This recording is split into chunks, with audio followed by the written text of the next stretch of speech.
ಯಾವ ವಚನ ತಗೊಂಡ್ರು ಹೇಳ್ರಿ. ಮತ್ತೆ ಇದ್ರಿಂದ ಮುಂದಿದ್ದು ನೀವು ಅದರ ಇದ್ರಿಲ್ಲ. ಜಗದಗಲ ಮುಗಿಲಗಲ ಮಿಗಿಲಗಲ ನಿಮ್ಮಗಲ ಅನ್ನುವಂತಹ ಆ ಪ್ರಜ್ಞೆಯೊಂದಿಗೆ ಬಂದರು. ಅವರು ಅವರೇ ಮುಂಜಾನೆ ಉತ್ತರ ಕೊಟ್ಟರು. ಅದು ನಮ್ಮ ಅಳತೆಯೊಳಗ ನಮ್ಮ ಅಳತೆ ಮಾಡಕ್ ಬರ್ತೈತೆ. ಜಗತ್ತು ಇಷ್ಟು ಅಗಲ ಐತಿ ಅಂತ ಹೇಳಿ ಅದಕ್ಕೆ ಮೊದಲ ಉಪಮೆಗಳನ್ನು ಕೊಟ್ಟರು. ನೀ ಎಷ್ಟು ಅಗಲದಿಯಪ್ಪ? ನೀನು ಜಗತ್ತಿನ ಅಗಲದಿ. ಮಿಗೆಯಲ್ಲ ಕೊನೆಗೆ ಸೋತವ್ರೆ ಎಷ್ಟು ಅಗಲದಿ ಅಂದ್ರೆ ನಿನ್ನಷ್ಟು ಅಗಲದಿ. ಉಪಮೆಗಳ ಇಲ್ಲ, ಅಗಮ್ಯ, ಅಗೋಚರ, ಅಪ್ರತಿಮ. ನಿನಗೆ ರೂಪಗಳಿಲ್ಲ, ನಿನಗೆ ಉಪಮೆಗಳನ್ನು ಮಾಡಲಿಕ್ಕೆ ಬರೋದಿಲ್ಲ, ನಿನ್ನ ಅಳತೆ ಮಾಡಕ್ಕೆ ಬರೋದಿಲ್ಲ. ಅಂತಪ್ಪ ಆ ಮಹಾಲಿಂಗ ಅದು ನನ್ನ ಕರಸ್ಥಳಕ್ಕೆ ಬಂತು ಅಂತ ಹೇಳುವಾಗ ಅಂತಪ್ಪ ಮಹಾಲಿಂಗ ಮಾಲಕನ ಸಂಗಮವೇ ನೀನೆಲ್ಲ ಕರಸ್ಥಳಕ್ಕೆ ಬಂದೆ. ಅಂತಪ್ಪ ಮಹಾಲಿಂಗ ಯಾವುದು ಲಕ್ಷಗಟ್ಟಲೆ ಗ್ರಹಗಳಂತ ಹೇಳಿರೋ ಮಕ್ಕಳು ನೀಹಾರಿಕೆಗಳು ಇಡೀ ಬ್ರಹ್ಮಾಂಡದೊಳಗೆ ಎಷ್ಟೆಷ್ಟು ನೀಹಾರಿಕೆಗಳದಾವು, ನಕ್ಷತ್ರಪುಂಜಗಳದಾವು, ಎಷ್ಟೆಷ್ಟು ಗ್ರಹಗಳದಾವು, ಎಷ್ಟೆಷ್ಟು ಉಲ್ಕೆಗಳದಾವು. ಈ ಎಲ್ಲವನ್ನ ಒಳಗೊಂಡಿರುವಂತಹ ಮಹಾ ಅಖಂಡ ಆ ಸ್ವರೂಪಕ ಮಹಾಲಿಂಗ. ಅದಕ್ಕೆ ಕೂಡದ ಸಂಗಮ.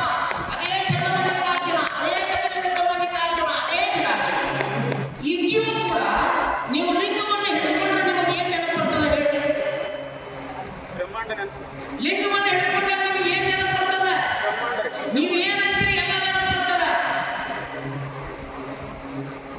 ನಿರಾಕಾರವಾಗಿದ್ದು ಬರ್ತದೆ, ಸಾಕಾರವಾಗಿದ್ದು ಬರ್ತದೆ. ಲಿಂಗದೊಳಗೆ ಎಲ್ಲ ಅದ. ನೀನೇ ತಂದೆ, ನೀನೇ ತಾಯಿ, ನೀನೇ ಬಂಧು, ನೀನೇ ಬಳಗ. ಕಾಣುವುದೆಲ್ಲವೂ ಕೂಡ ನೀನೇ ಆದ ಕಾರಣ ಅಖಂಡವಾಗಿರುವಂತಹ ಈ ಜಗತ್ತೆಲ್ಲವೂ ಕೂಡ ಲಿಂಗದೊಳಗದ. ಇದು ಒಂದು ಸ್ಥಾವರ ಸಂಕೇತ ಅಲ್ಲ. ನೀನು ಕೂಡಲ ಸಂಗಮನೂ ಹೌದು, ಗುಹೇಶ್ವರನೂ ಹೌದು, ಚಿತ್ರಗಿ ವಿಜಯ ಮಹಾತ್ಮನೂ ಹೌದು, ನಮ್ಮ ಜಗದೀಶ್ ಪಾಟೀಲ್ ಸಾರ್ ಅಪ್ಪಳು ಹೌದು, ಮನುಗುಳೆ ಅಪ್ಪಳು ಹೌದು, ಇಲ್ಲಿ ಕುಂತಿರುವಂತಹ ತಾಯಂದಿರು ಹೌದು, ಇಡೀ ಕುಂತಿರುವಂತಹ ಜಗತ್ತು ಹೌದು. ಎಲ್ಲವೂ ನೀನೇ ಆಗಿ ಅದರ ಚುಡುಕಾಗಿ ನಿನ್ನ ಅಂಗೈಯೊಳಗೆ ಬಂದಿ. ನಿನ್ನ ವಿಶ್ವದ ಚಕ್ಷು ನೀನೇ ದೇವ. ಈ ಲಿಂಗ ಬೇಕಾದ ಕಡೆ ಹೊರಡಿಸ್ರಿ. ಎಲ್ಲ ಕಡೆ ಕೈ, ಎಲ್ಲ ಕಡೆ ಮೂಗು, ಎಲ್ಲ ಕಡೆ ಕಾಲು. ಜಗದಾಗ ಮುಗಿಲಗಲ ಮಿಗಿಯಗಲ ಅಂತ ದೇವರ ಡೆಫಿನಿಷನ್ ನೀವು ನಾವೇನು ನೋಡ್ತೀವಿಯೋ, ಲಿಂಗವನ್ನು ಹಿಡಿದುಕೊಂಡು ನೋಡಿದಾಗ ಕೈ ಕಾಲುಗಳು ಕಾಣೋದಿಲ್ಲ. ಬೇರೆ ಬೇರೆ ದೇವರುಗಳನ್ನ ನೆನಪಿಸಿಕೊಂಡ್ರೆ ಕೈ ಕಾಲು 10 ಕೈಯೋ 20 ಕೈಯೋ 10 ಮುಖನೋ 1000 ಮುಖನೋ ನೆನಪಿರ್ತದ. ಲಿಂಗವನ್ನು ಹಿಡಿದುಕೊಂಡಾಗ ನೀವು ಅದು ಏನೇನೂ ಬರೋದಿಲ್ಲ.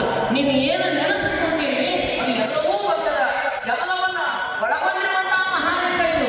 ಜಗವನ್ನು ಒಳಗೊಂಡ ಲಿಂಗವು ಸೊಗಸಿದೆ ಎನ್ನ ಕರಸ್ಥಳಕ್ಕೆ ಬಂದಿರಲು ಕಣ್ಣು ಹಗರಣ ಮಾಹಿತಿಯರಿಗೆ. ಜಗವನ್ನೊಳಗೊಂಡ ಲಿಂಗ ಎಲ್ಲವೂ ಇದರಲ್ಲಿಯೇ ಇರುವಾಗ ಆ ಅಖಂಡ ಚೈತನ್ಯದ ಸ್ವರೂಪವೇ ಇದು ಆಗಿರುವಾಗ ಇನ್ನೊಂದಕ್ಕೆ ಹೋಗುವಂತಹ ಅವಶ್ಯಕತೆ ಇಲ್ಲ. ಜಡದಲ್ಲಿ ಚೈತನ್ಯವಿಲ್ಲದ ಕಾರಣಕ್ಕಾಗಿ ಅದರೊಳಗೆ ಚಲನೆ ಇಲ್ಲ. ಚಲನೆ ಇಲ್ಲದನ್ನು ಅದು ನಮಗೇನೂ ಕೊಡಲಿಕ್ಕೆ ಅದಕ್ಕೆ ಆಗೋದಿಲ್ಲ. ಪ್ರಾಣ ಪ್ರತಿಷ್ಠೆ ಮಾಡ್ತೀವಿ ಅನ್ನುವುದು ನಮ್ಮ ತೆರೆಯೊಳಗೆ ಅವರು ಮೂಡಿಸುವಂತಹ ಭ್ರಾಂತಿ, ಭ್ರಮೆಯೇ ಹೊರತು ಇನ್ನೇನು. ಒಂದೊಮ್ಮೆ ನೀವು ಅದರಲ್ಲಿ ಪ್ರಾಣವನ್ನು ಪ್ರತಿಷ್ಠೆ ಮಾಡಿದೆ ಅನ್ನುವುದು ಸತ್ಯವಾಗಿದ್ದಲ್ಲಿ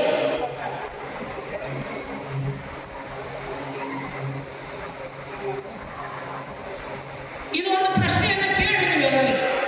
ಒಂದೊಮ್ಮೆ ಅಪ್ಪಳ ಮುಂದ್ರಿ ಗುರುಗಳ ಆಮೇಲೆ ನಮಸ್ಕಾರ ಚಮತ್ಕಾರ. ಈಗ ಸದ್ಯಕ್ಕೆ ಸುಮ್ಮಿರ್ರಿ.